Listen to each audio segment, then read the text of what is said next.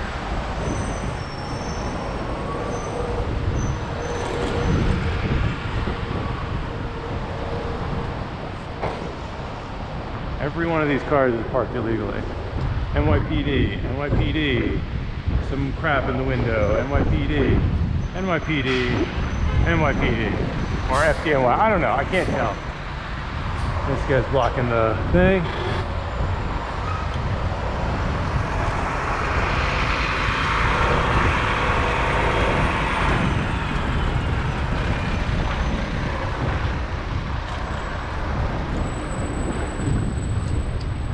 So, I'm not sure what that proves.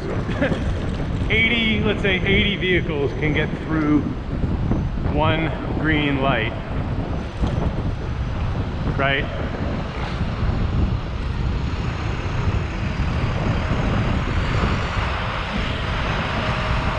But in any given crowded area, in 2 minutes in Midtown or wherever, you see a ton of people. 100 people across a crosswalk easily, right? You could say, oh well, these are totally different things, they're not, you know, they're not the same, but that's not really true. Like, I'm talking about moving people. So I don't know, I just think it's an incredibly inefficient use of space. I would like to see that number come down, but you can't do that without congestion pricing, regulations, parking regulations, all kinds of things in place to make it more expensive to reflect the true cost of driving around in New York City and the kind of damage it causes, the kind of displacement it causes, the opportunity cost it has, or it displaces from projects like, you could put a playground here. There's a kid with a child, a parent or a child,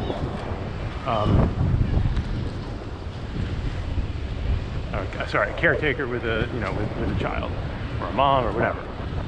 And here you got a school, but like, we won't even shut this street down during school hours.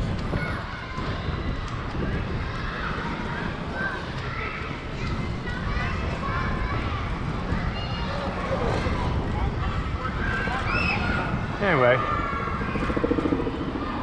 I complain a lot, but it's not really complaining, it's constructive criticism. I think the city and the state and the country could do a lot better in many, many ways, but in this way we're just talking about transportation. But transportation is an economic mobility question, it's an injustice question, it's all kinds of problems all rolled into like how you get around, how you get to work, how you get home, where you live, all that's wrapped up into this. Oh wow, there's a lot of city bikes here. All right, well, I'm done. Thanks for watching. Like and subscribe. I'm out.